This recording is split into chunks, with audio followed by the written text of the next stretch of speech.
I have today Stephanie Trotta, a real estate investor and co-living operator based in Arizona. Stephanie is solving the affordable housing challenge while delivering double-digit returns for her investments. How are you, Stephanie? I am great. Glad to be here. Thank you so much for your time. And I have a couple questions for you about your journey. And I know your son. You have only one kid, right? It's my wonderful son, Vincent. Yes, we made a great event of Mhm. real estate investors. That was the best conference ever. Yeah, it was awesome. I Yeah. had the pleasure to meet you there. Yes. So let's jump to our questions. Let's start with your story. What inspired you to get into real estate and eventually focus on co-living? I found a video with Robert Kiyosaki from Rich Dad Poor Dad. And we were watching this video with my son, and he was talking about the cash flow game and getting out of the rat race. And I was just like, ooh, this is intriguing. I got the book and I was hooked. I was like, this is exactly what I've been looking for so long. And I finally found it. I read that book. I think that was the fastest I ever read a book. In all my life, I could not put it down, and I was taking notes and, penciling all through. I had the actual physical book, and I was like writing notes and all of that in there. And I got the book for my son and started talking to him about it. And one thing led to another. I joined the Arizona Real Estate Investors Association and started going to their meetings. So I joined Sub 2, and I was very, very hyper focused. I want to own because I have a W-2, and I knew nothing at the time of flipping houses, and I knew that takes months, and you have to manage the whole project, and timing of market and all of that. And I knew I didn't want to be in short-term rentals because I could see that it was already so saturated here in Arizona where I'm located, and regulation, there are more and more regulations coming. People don't want a bunch of vacation rentals in their neighborhoods. I knew I didn't want that. I didn't want to have to deal with a constant turn, right? With people coming for a day or two or maybe a few days, and then you have to turn the house again. And so that left me with long-term rentals, which I was like, yep, let's do it. I want long-term rentals. I don't want to have to furnish the properties, and I just hire a property manager and they take care of it. But this has been over the last couple of years with the interest rates being ridiculous, and you just cannot find a long-term rental that's going to cash flow like they used to, unless you're getting seller finance or sub 2. I couldn't get any good sub 2 deals that were penciling out as well for long-term rentals. So all of the good ones, everybody keeps the good ones for themselves, Yeah. right? I didn't get on anybody's VIP list. I just thought, okay, how am I going to make this work? And I kept thinking of Rahima from one of the conferences I went to, and Rahima is Jamil Damji's sister, right? She's been on Triple Digit Flip. She is incredible. And I remember her saying, you have to be ready to pivot. You have your plans. You can do all the things you're supposed to do, and it may not work out the way that you think it's going to or the way you planned it to. And you have to be ready to pivot. And that kept coming in my mind, and I'm like, okay, I got to pivot. I got to pivot. What am I pivoting to? I don't want to do flips. I don't want to do vacation rentals. What am I pivoting to? So I got Sarah Weaver a book called 30 Days Stay, and it's on midterm rentals, which we know the great Tanisha is the midterm rental queen. Right. So I thought that's got to be the solution. Midterm rentals has got to be the way. So I started diving deep in that. And all this time, the Pad Split rep. Pad Split is the biggest organization to put co-living on the map nationwide, in at least the United States, I'll say. And I've been talking to the rep, and he's so patient, so helpful, and just kept giving me more and more information. And I'd see him at the sub 2 meeting and just giving me more information. Well, pad split is a midterm rental option. They have to sign at least 30 days, and then it goes weekly or biweekly from there. And so at least 30 days, that's midterm rental. And so that's where I landed. I thought, okay, let me see how this works exactly. And as I started learning more about the co-living model, I started to understand more about the affordable housing crisis that we have. And it's nationwide, more so obviously in metropolitan areas where you have more people. And it's not anything new though, really. Europe's been doing it for many years. I I like the idea that, okay, this is something that really has been around a long time. Other people have learned to use this as a solution towards the affordable housing crisis that they have, and it's worked. And so how can I get into this? How can I do this? And I got a property last year. It's been over a year now in Glendale, Arizona. My business partner, Carol, and I got this property from our pad split rep. He made the connection, and Ellis is fantastic. And this property actually came to us completely renovated. So education and the connections are key in this. Oh, absolutely. I did a lot of studying. I went through every single thing. I underwrote tons and tons of deals for long-term rental, and it wasn't working. And I even came up with an underwriter file where it shows what it would be if it was a long term, a midterm, if I did some kind of insurance thing, short term. I was trying to like compare all of the exit strategies side by side to see what would work. And every single time co-living worked. Every single time it worked. Now, some people are like, well, I don't want to, it has to at least break even on long-term rental. And if that's your criteria,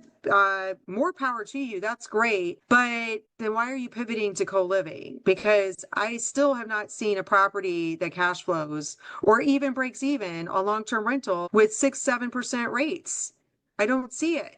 Right. At least not in Arizona. So I would still not have any deals if that was my criteria. Whereas with our Glendale property, when we're fully occupied, we have 9 bedrooms. It's over 8,000. It's like over 8,100 a month in gross rents on one property. Yes. Training, do your due diligence, and really be honest with yourself about what you're willing to do. Because like I said, with long-term rental, that really appealed to me because I didn't want to have to buy the furnishings, and I didn't want to, but this is the thing. With a midterm rental, you do furnish it. Now there is one model out there, Sam Wiegert, I believe. He does not furnish the bedrooms. There is a possibility that you could have midterm rentals, co-living type of setup and not be furnishing the bedrooms, but that's not the model we're going for. Whether we're with pad split or doing this on our own, we'll be furnishing the properties, and that's just a part of the cost of getting started. Great. Yeah. For someone unfamiliar with the term, what exactly is co-living in real estate, and how is it different from a typical rental property? Yes, that is a very good question because not everybody knows what co-living is. So co-living is I'm taking a single family house and I am renting out all of the rooms to unrelated people. The first thing that most people think of is student housing, right? The college kind of setup. Your college kiddos are going off to college, and if they're not staying in the dorms on campus, then they're renting out a place, and everybody has their own bedroom, and then they've got the shared common space, right? It's really no different than that. Now, I will say providing specifically student housing is considered high risk for insurance companies, and your premiums will be ridiculous. That's something I learned because I was going to focus on student housing in a property that I was looking at near Grand Canyon University. And I learned a lot from that insurance broker about, although co-living might be nothing new in Europe, insurance companies are not comfortable with co-living yet. Having a bunch of unrelated people in the same household is considered high risk, and having a bunch of unrelated teenagers or 20-something-year-olds is even more high risk, something to keep in mind. But yes, you're renting out the rooms, and then you have the common area space like the kitchens, and maybe there's shared bathrooms, a dining area, for example. Some people do living room while others do not, because part of what you're trying to do as the host or owner is you're really wanting to set things up so that you want to reduce the risk of conflicts among your members or your clients. You don't want them fighting over the TV in the living room.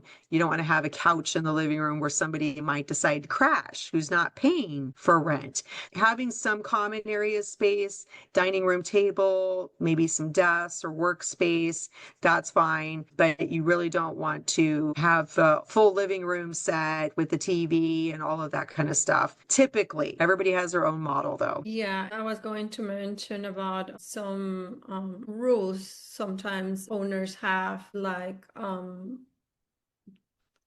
if they are allowed to have some guests or they are not allowed to have parties there. Yes, absolutely. So the property that we've had for over a year now in Glendale, that is with Pad Split, and Pad Split has their own house rules, and we have our house rules that we can add to that or clarify. Yeah, guests, there are no guests allowed ever at any time. And if you are found bringing a guest in, you will pay a violation fee. Like there's no smoking in the houses. There's different rules for sure. And they read that when they are signing a membership agreement. And that's just part of having that initial conversation, which I highly recommend doing before you bring people into the house. You want to make sure it's a good fit. That's awesome. That protects you and the property. Exactly. Oh. And you want peace in the house. Everybody has their own personality and how they do things. And I think that people who tend to be in this kind of environment where they're just renting out a room, there could be so many different reasons why. They could be stewardesses or, flight crew. So they're just kind of in and out. They don't need a whole apartment. It could be nurses that are traveling. So they're just going to be in town for 3 to 6 months or whatever until their project is due or their contract is due. Journeymen who are working on electrical and whatnot, or it could just be older people that downsized and they don't need a whole house or a whole apartment, or it really could be an affordability issue where they just can't afford these rent prices even for a 1-bedroom apartment or for a house. They can't afford that mortgage. We want to make sure that it's a good fit for everybody, and they tend to be though a little bit more of a lone wolf, if you will. Not everybody is hanging out in the dining room at every one of these houses. I've had some people where they said, oh yeah, we have barbecues. I think it really depends on who you end up having in your house. At my house, I've tried to have get-togethers and everybody's too busy. So I just leave the pizza and the goodies there and let everybody know where it's at. Also, because you're paying a booking fee to bring somebody in, and that's 10 days of a booking fee that you don't get for every person you bring in. You do not want to waste that on somebody that's not going to last or get along with the other members of the house. So you got to do your vetting. A lot of new investors feel stuck or overwhelmed. What is one first step someone could take today to learn more or even get started in co-living? To get started, reach out to me. I've got my Blink here and we can talk. I think it's important to know where you're at, right? So, and I think having a conversation about that is the first step, because do you want to maybe you just want to place your money somewhere where you can get better returns, but you don't want to deal with vetting members and setting up a house and doing the reno. You don't want to deal with any of that stuff. You have your W-2, you just want better returns than what you're getting from your retirement account. Then that's very different conversation. situation, and you have very different steps that you would take for that versus you want to own a house. Then it's like, okay, well, in what way do you want to own a house? Because maybe we could partner up. Maybe it's not just a matter of lending your money to get a 10, 11, 12% interest on that, and then you can get your money at the end of that period and go on to the next deal. Maybe you want to have the tax benefits that come with ownership. You want to have the appreciation of that property if at some point you decide, everybody wants to sell in 3 or 4 or 5 years or 20 years. You want to have that a piece of the profits. Then that's going to take you down a different set of steps to get in line with that. It's again something that we can help with. And so it's really just trying to understand, what role do you want to play? What is your risk tolerance? What kind of work do you want to do, right? Do you want to do anything, or do you want to just place your money and see the money come in? I would say let's have a conversation first. I like that. Thank you so much for your willingness to Yeah. help others. And the last question, what is next for you? I am so excited that we just signed with our GC on a property that we recently closed on. It's also in Glendale, and we're taking a different approach with this property. It's going to be co-living, but we're working with Rahima and Jamil on this. We're going to be working with a nonprofit and placing some of their clients in the property when the work is done. So it's going to be a different approach. We went the pad split route on this last property. We're still in pad split on that property, and now we're looking to see how can we help more people? So we're helping the working folks that are more of the lone wolves that kind of do their own thing in our other property. And this one, we want to help some nonprofit organizations with their clients. And there's so much need out there. There's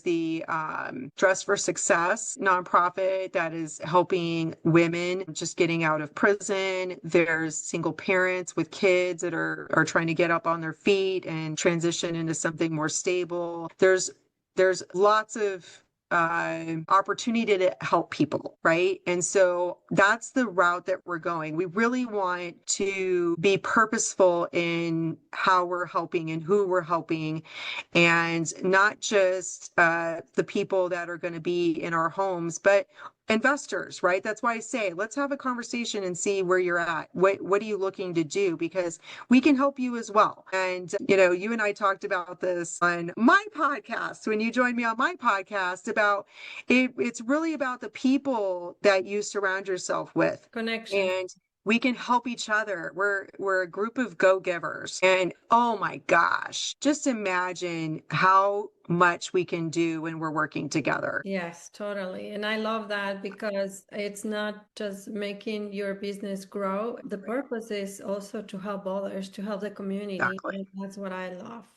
Yes, absolutely. Well, we can do more for our communities, for the world, when we work together. Yes. Right. So yes. Yeah. I can get goosebumps just talking about it. I'm super excited about this one. This is going to be fantastic. And it's the biggest project we've done so far. We're really fully renovating this house. It's going to be 6 bedroom, 6 bath when it's done, and just under 2,000 square feet. And I think it only has 2 bedroom, 1 bath right now, just about 1,200 square feet. So we're adding square footage. We're redoing the whole inside. So this is exciting. And once we do this, we're just going to keep doing one right after the other. Congratulations. Yes. So happy for both of you. I like you a lot, and I wish you the best. And I know it's going to be great. Yes. Thank you. And I Yeah. like you too. Thank you so much, Stephanie, for your time, for all the information you provide us, and also the guidance. I'm sure a lot of people is going to reach out to you to learn more. There's a lot of information that we have and we want to share with others. Exactly. Yes. I am happy to help. Thank you for having me. My pleasure. I hope this is not the first time. No, we should do a series. We could totally do that. Yes. I love it. Love it. Thank you so much. Here. And Bye.